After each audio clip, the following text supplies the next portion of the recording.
Now I'm going to be totally honest with you guys. I freaking hated this car. And not this specific car, but C4 Corvettes, the 4th generation of Corvettes. So from 1984 until 1996, I've always hated this car. And I'll tell you why.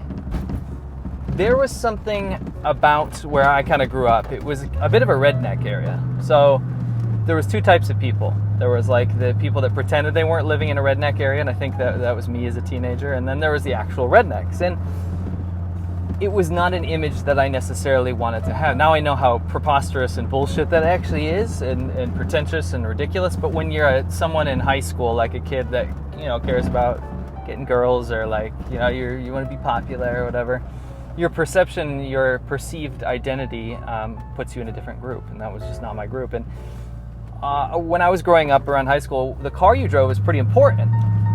I was a big Japanese car guy. I had a Mark II Supra, a Toyota Supra. I love 80s Japanese sports cars. I like German cars as well. So there was always something in me that hated American cars, specifically the C4 Corvette, because that had one of the most, save for the IROCs and the Firebirds, save for those, had the most redneck image, because you would always see this generation of Corvette in very bad shape, clapped out in someone's yard on stilts. You know, people have them jacked up and they're doing repairs that take 2 years, and the fiberglass is falling apart, and it just had a really negative connotation to me. And I also saw like a massive engine that's putting out a decent amount of power, 300-something horsepower, 5.7 liter though, but you see the same thing, same kind of power numbers coming out of 2 liters from Japan. So it's this underdog thing. The American muscle cars were not like the underdogs, in my opinion.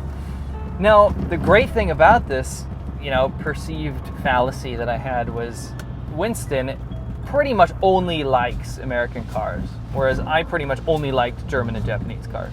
So for us to come together and kind of try to change each other's minds, it's better than if there were 2 Americans on the show. There's one South African, one American with completely different tastes, and it's forced us to open our minds and eyes up about cars that we particularly didn't like, and the other person likes. So when he first bought this, I kind of laughed. I was like, when are you going to grow a mullet? For God's sakes, it's purple. It's a purple automatic Corvette of like my least favorite generation. There's nothing elegant about it. It's ridiculous to me. Yet, when he bought it and I finally got to try it out, I realized something very special about this car. And you know what that is? It's awesome. It's freaking awesome. It is such a good driver's car. You have this massive long hood out in front of you that basically just goes on forever. You know where you're pointing the car. It also has a really good power to weight ratio. So if I put my foot down, it goes. It's a fast car, and it's still fast. I think 0 to 60 in like 5 seconds or something like that. It's a fast car, and it's from 1993. So yeah, there is something about just putting a massive engine in a light car.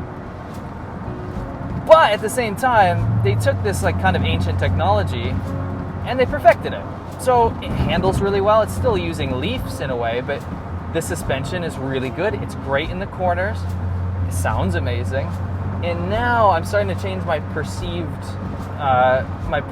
of how it looks, because when I was a kid, I saw them in bad shape, but now people are starting to take care of them because they realize what a bargain they actually are.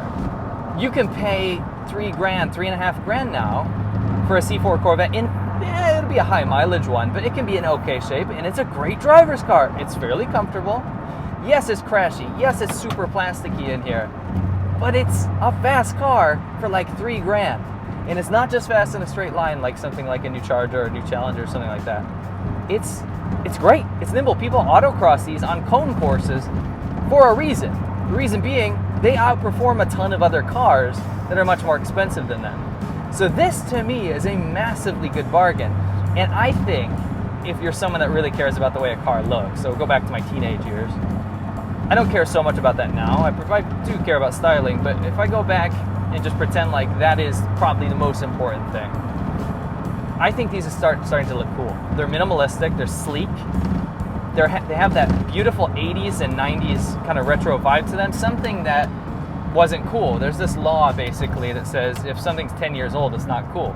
And that's absolutely true. If you look at or it's 2020, right? If I look at a 2010 car, it's not cool.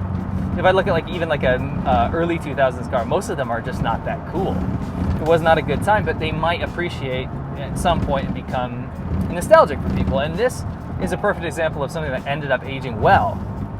If you asked me 10 years ago, 20 years ago, I would say these things look like absolute trash. They look outdated. I want something sleek with nice curves.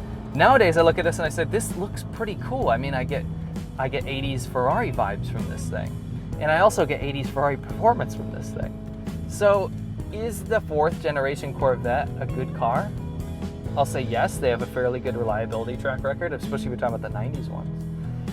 Number 2, if you found one in a 6-speed manual, like a late 90s one, like a 95, 96 in a 6-speed manual, this thing would be such a hoot to drive. Even in its automatic form, it's already fun. And it's to the point now where people actually start to look at it. I'm not in my hometown anymore in the woods. I'm in Southern California, and people in Southern California, these are not that common. So people start to look at them. There's a certain almost ironic vibe to it.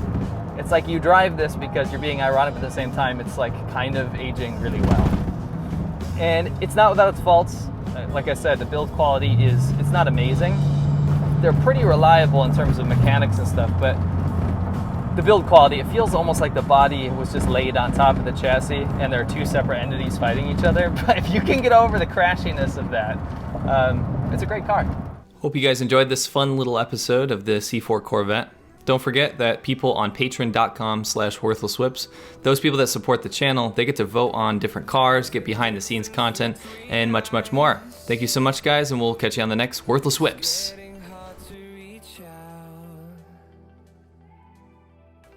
Haven't seen